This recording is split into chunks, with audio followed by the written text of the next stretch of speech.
né? Primeiramente, agradeço o convite.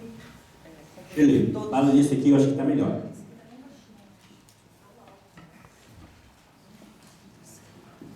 Oi. Agradeço o convite, parabenizo todos da mesa e cumprimento, né? Acho que é uma novidade em Curitiba, na área da cultura, a gente vê tanto envolvimento assim, e principalmente acho que a sociedade civil, e aí em massa, a participação que está havendo, é o maior presente que a cultura vai levar daqui para frente, né? Acho que isso não tem nem sombra de dúvida do resultado positivo que a gente está levando. Eu não me identifiquei como delegada da Regional Pinheirinho, porque eu achei que podia influenciar, né? Eu não quis sobrepor nenhuma função, eu vim participar aqui nessa contribuição que eu tenho, do que eu tenho estudado no mestrado. Então, um pouquinho do conteúdo que eu trouxe aqui, que eu achei importante compartilhar com vocês, é uma inquietação que eu tenho enquanto militante, enquanto presidente de uma casa cultural, enquanto sociedade civil. São algumas coisas que eu tenho buscado entender, né? E eu, de alguma forma, vou tentar compartilhar com vocês, espero que seja útil. Para algumas pessoas pode ser que não, já conheçam de cor e salteado, e para outras pode ser que possa realmente ser aproveitado para participar melhor a partir das próximas etapas da conferência. Não sei se eu estou falando muito perto, muito baixo, tá bom? Tá bom. Então, o Gevan, quando fez o convite, não sei onde está o Gevan, me subsidiou só no sentido assim, de trazer alguma coisa relacionada à gestão pública. Para a gente entender um pouquinho mais o processo democrático, eu selecionei, então, 3 tópicos dentro da gestão pública, que são extremamente complexos, mas eu tentei trazer em 2, 3 slides cada um deles, só para tentar entender o que seria isso. Porque às vezes parece que é tão facinho, né? Puxa, mas por que esse pessoal da Fundação Cultural não desenvolve tal coisa? Ou por que o conselho não funciona? Então, eu acredito assim, que a primeira coisa é a gente entender que vai mudar muita coisa. É muito complexo, por isso que está indo todo mundo muito devagar, tentando entender o processo. E eu, enquanto sociedade civil, eu estou tentando entender o que acontece no Curitiba hoje e como ela vai ficar daqui a pouco. Eu acho que a efetividade da nossa participação vai ser a partir do momento que a gente compreenda o que é esse processo todo. Então, a governança na área pública, ela vem sendo tratada desde 1960, foi esse economista que falou pela primeira vez sobre isso, mais intensamente a partir dos anos 70. E a partir daí não tem mais volta. O órgão público, o gestor público, aquela pessoa que assume essa função, nesse caso, Curitiba, é a Fundação Cultural, que é uma autarquia. Em alguns municípios, nós temos secretarias de cultura. No caso, a realidade de Curitiba é a Fundação Cultural. Então, quem está ali e toda a equipe técnica está sempre preocupada em como fazer a governança disso tudo. E a governança, o que seria? Essa capacidade de um determinado governo para formular e implementar as suas políticas, por meio dos instrumentos de finanças, gerencial, da equipe técnica, que vão consolidar determinado objetivo, determinadas metas que um coletivo constrói. Então, em momento nenhum, vai conseguir construir sozinho. A fonte da governança são os próprios agentes públicos. Então, nesse requisito, nesse campo da governança, quem está dentro da governança são os agentes públicos, ou seja, é a equipe da Fundação Cultural, são os técnicos, são os funcionários de carreira, são os comissionados, são essas pessoas que estão envolvidas na implementação, na execução dessas políticas. Então, basicamente, o esquema é esse. Existe um processo de governança que envolve essas macro-áreas que executam um programa de governo. E aí, quando eu falar Estado, para a gente até se localizar, quando eu falo Estado, eu não quero dizer que é o Estado do Paraná. Estou falando Estado como ente. Embora mude-se os governos, o Estado, Curitiba, enquanto a administração municipal, continua igual. E os governos é que vão modificando, que vão construindo, cada governo tem o seu formato. Nesse caso, quando esse governo entrou, estamos aí completando 2 anos, ele veio com um plano, com um formato, uma metodologia e uma proposta de como desenvolver isso para Curitiba. Então, eu não estou aqui também, muitos podem só, nossa, está defendendo o governo, não, eu estou tentando, é o modo como eu estou tentando enxergar Curitiba, tá? A governabilidade já é uma outra esfera. Então, esse momento que a gente está vivendo aqui é um momento de governabilidade.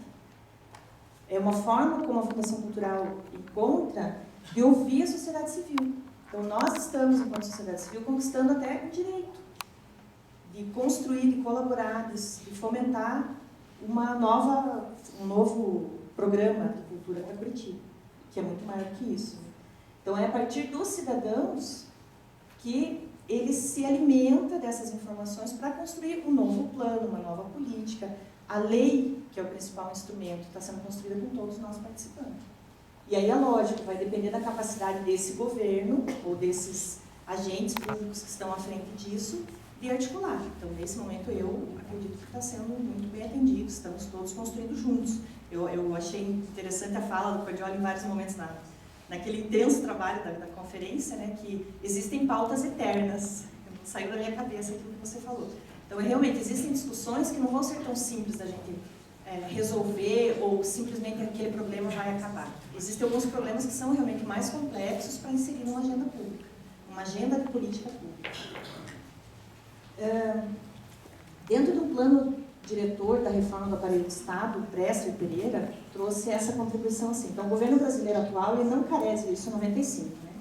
Ele não carece de governabilidade, ou seja, da capacidade conferida pela sociedade civil para governar, dada a legitimidade democrática advinda da consagração eleitoral.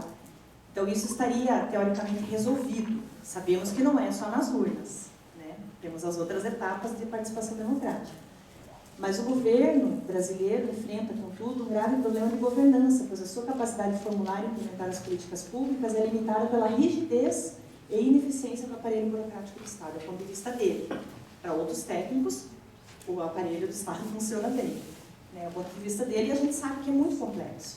Então, no momento que a gente vai propor um novo formato de trabalhar orçamento para a Fundação Cultural, nós sabemos que vai mudar muita coisa.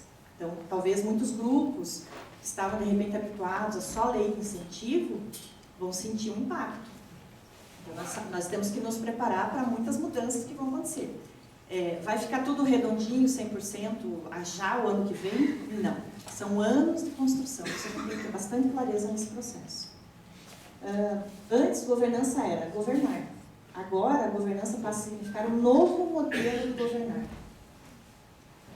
E a governabilidade, nesse sentido do planejamento de políticas públicas, é a relação de quem planeja com todos os demais atores. Então, ou seja, quando você reúne governança e governabilidade, você compara os dois, né? Então, ao mesmo tempo que a governança precisa da governabilidade, é recíproca essa necessidade. Então, há de se ter momentos em que precise abrir para a participação inteira e tem momentos que vai ter que se fechar com a equipe técnica e falar o que é possível fazer agora, o que é viável. Né? E aí, só para a gente entender, a estrutura, vamos pegar agora já indo para o foco da nossa construção, que é a Fundação Cultural. Foi bacana a introdução que você fez, porque eu não sabia, o ICAC vai ficar abaixo, ele vai ficar dentro da estrutura da Fundação Cultural, ele já é dentro da estrutura. Ele trabalha junto, do sistema novo. Não é? Não, é só um parênteses. Marcos, tem que falar no microfone. Aí eu acho que é uma questão bastante clara, assim. O ICAC, ele é uma organização social, portanto, houve um processo de habilitação. O que ocorreu? O contrato que nós temos com o ICAC, ele vence no final do ano que vem. E o que nós tivemos na entrada desse governo, em particular porque existe uma ADIM no Supremo, movida pelo PT e pelo PDT, que são os dois partidos, dois dos três partidos âncoras da coligação do governo, e com base nessa concepção nós fizemos uma repactuação com o ICAC. Então hoje o ICAC está formalmente dentro da estrutura da Fundação Cultural. Tanto é que o Nilton, que é o presidente do ICAC, participa das reuniões da Fundação como se fosse um diretor. Existe um processo na qual isso está sendo constituído. Agora, a nova formatação, não só do ICAC, como de outras OSs, elas deverão estar lá dentro. E do ponto de vista da transparência, o ICAC hoje está obrigado a prestar conta de todo o recurso que ele recebe, junto ao Tribunal de Contas do Estado. Qualquer cidadão hoje tem bastante facilidade para saber exatamente o que está ocorrendo. Então, portanto, hoje a política do ICAC é uma política dentro da Fundação Cultural. Hierarquicamente falando, ele está integrado, embora não formalmente, que é o processo que deverá ocorrer na formalização do Sistema Municipal de Cultura e deverá ocorrer em seguida também aí num novo contrato com o ICAC ou com outra OS que vier a ser habilitada pela Fundação Cultural. Aí depois a gente abre para as perguntas, os comentários, mas nesse momento a gente tem que utilizar a participação. Então, veja, dentro das estruturas organizacionais tem toda essa complexidade. Ela não vai se relacionar só com ela ou só na área da cultura. E a gente tem uma outra estrutura mais complexa ainda, na questão da governança, governabilidade e da administração pública, que é a relação multiníveis.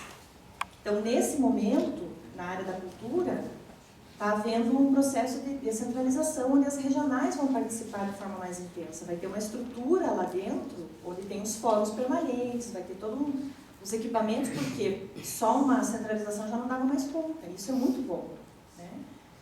Ao mesmo tempo, vai se relacionar com o Estado, ou seja, o sistema municipal vai se integrar ao futuro sistema estadual, não é verdade? E com o nacional. Então, nesse momento, o pacto maior é com o nacional, até porque no Estado eu não sei como é que está o momento dele.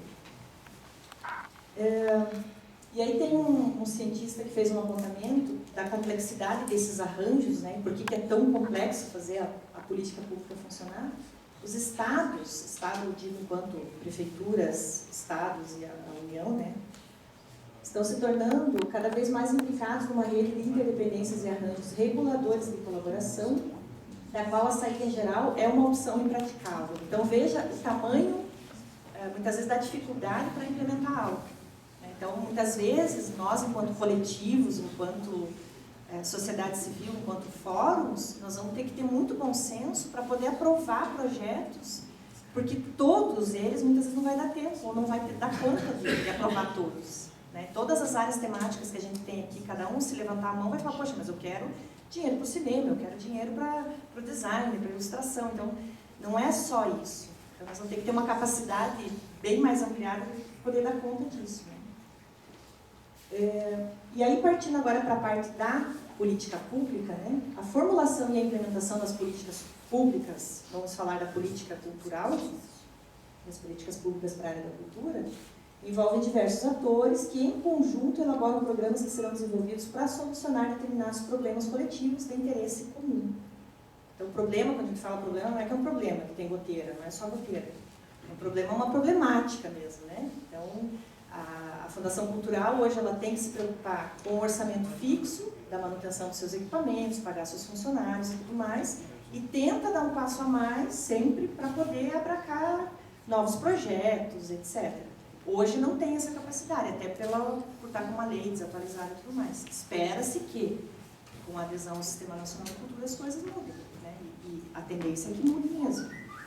O envolvimento e participação, então, dos atores se dá por interesse pessoal ou coletivo. Então, a maior dificuldade que eu estou vendo na área da cultura, eu participei de várias outras políticas públicas, né, do idoso, da criança, do adolescente, da segurança alimentar, da assistência social. Era tão mais fácil, parece. Então, a área da cultura, o que a gente tem? A gente tem militantes das inúmeras áreas que compõem todo esse guarda-chuva chamado políticas culturais, e todas essas pessoas querem ocupar a mesma cadeira. E isso é muito difícil, então nós vamos ter que ter um amadurecimento bem grande enquanto sociedade civil. Eu falo enquanto sociedade civil, eu vejo essa dificuldade. Então, chega um momento que você não tem voz, você não consegue avançar. Então, como é por interesse social, pessoal ou coletivo, ou cada um defendendo o seu peixe, né, fica um pouquinho difícil. Portanto, para que se estabeleça uma determinada política, se faz necessária essa participação representada pelos vários atores, sejam pessoa física, pessoas jurídicas, organizações, os sindicatos, seja lá quais forem, porque esse envolvimento traz a legitimidade do processo. Não participar também é um direito. Se a pessoa não quiser participar, ela não participa. Se determinada instituição não quiser se posicionar, ela não se posiciona. Ela está abrindo mão do direito. E agora a chamada é, pessoal, venham participar. É o momento de construir uma nova lei. No entanto, há um ponto crucial para essa efetividade, que é a capacidade de intervenção desses atores políticos. Nesse momento, nós estamos fazendo política, né? A capacidade de intervenção até no sentido da qualificação, porque muitas vezes a gente não está entendendo o que é tudo aquilo e a gente não consegue se posicionar, a gente não consegue expressar, muitas vezes, na hora de votar, né? Chega no final da conferência, não tem muita gente, daí vai votar o quê? Então, por exemplo, fechando a conferência, vai ter que ter muita qualificação. Então, a conquista de termos esse espaço de seminário temático saiu da conferência. Da necessidade de, escuta, vamos conversar um pouquinho mais, entender o que é isso, o que está prestes a mudar em Curitiba? O cumprimento de uma série de etapas também é uma questão importante da gente compreender, e aí tem um esqueminha também tradicional na área de política pública, né? Que é quando você estrutura uma agenda, você formula uma política, toma decisão, implementa e avalia. Então, como nós estamos num processo assim, que a Fundação Cultural já existe, nós não estamos precisando lutar para construir um agente, né, oficial de cultura, nós já temos, que tinha um determinado modelo de política e que vai mudar. Então, em que fase nós estamos, muitas vezes não dá nem para localizar muito. Talvez a gente esteja lá no primeiro ciclo ainda, que é uma nova agenda de política pública. Então, veja as etapas que a gente vai ter que passar, e isso não vai acontecer do dia para a noite. Vão ser alguns anos aí até que a gente consolide e possa avaliar. E das minhas considerações finais, do que eu disse no início, então, é dentro de uma inquietação particular minha, enquanto militante, enquanto cidadã, enquanto pesquisadora, e eu deixo três pontos assim, para a gente pensar. Né? O convite que eu faço para vocês, então, que a gente realmente se esforce em compreender o processo de governança e governabilidade, em que estágio isso está em Curitiba. Acho que é o primeiro passo para a gente participar bem, para a gente ir para as próximas etapas e saber até perguntar, né? Não adianta a gente também, a gente tem que subir um pouquinho o nosso nível de participação para poder efetivamente contribuir. Aí o outro ponto é assim, a gente tem que entender que a adesão ao Sistema Nacional de Cultura, ela está exigindo hoje do equipamento, né, Fundação Cultural, a institucionalização desse pacto. Então fez um termo de cooperação e vai aderir ao Sistema Nacional. Só que com uma lei que está precisando ser atualizada e vai ter que mudar o conceito de cultura também. Então tudo isso já está colocado na minuta da lei. A gente tem que entender que para aderir, vai ter que institucionalizar. Para institucionalizar, tem que arrumar casa. Né? E arrumar casa todas as etapas que a gente está passando. E principalmente o novo formato de conselho.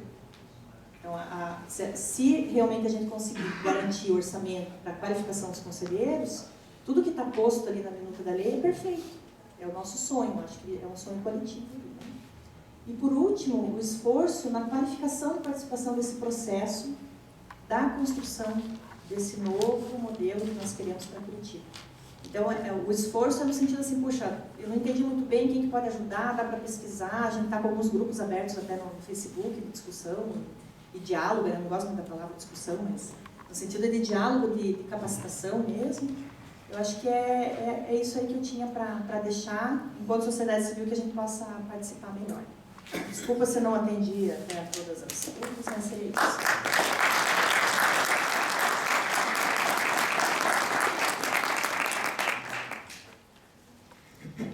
Bom, se eles